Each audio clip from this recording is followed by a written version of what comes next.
that once lived on farms and in rural areas, so-called wildlands, will be relocated to cities, now referred to as human settlements.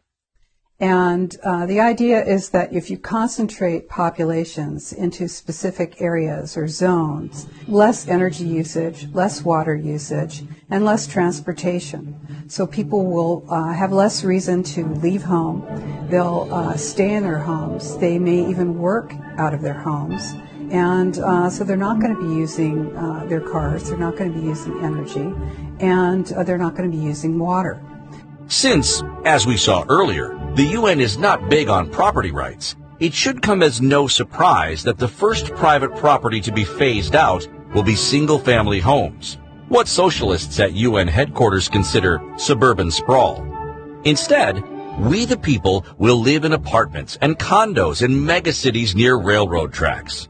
Our super-tall dwelling units will all be built to UN-specified building codes authorized by ICLEI, COGS, the ADA, and a myriad of NGOs and other friends of sustainable development. While the animals run wild in continental corridors, we the humans will live in transit villages and smart cities. Smart growth, or new urbanism, is that ideology that says that you shouldn't have more space than you actually need. So if you're a couple of people living in a 3-bedroom house, well, you don't need that extra space. So why do you have it? There's a clear, concerted effort to make it really just about as miserable as possible to exist and use your own private transportation, own your own home. All impetus and incentive, in financial and otherwise, is to convince people that it is unsustainable to live in their own home, have air conditioning. It is their duty as a human being, as a global citizen, you see. You basically exist and little more. Our high-rise, stack-and-pack dwelling units, complete with smart meters and smart heating systems, will make sure no one uses too much energy. And if they do, the energy police, with help from the neighbors and eye-on-the-street surveillance systems, will be right there to handle the situation.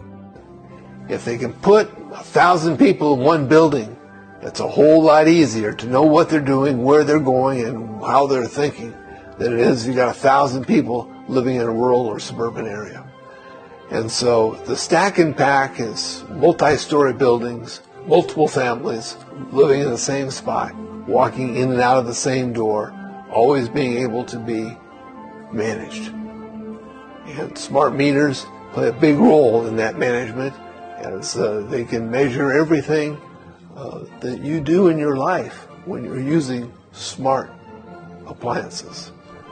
If you have a garden or a single-family residence, while you're watering your garden, you maybe have more than one bathroom, you're taking too many showers, you're using more than your 10 gallons of water a day. And this is unsustainable.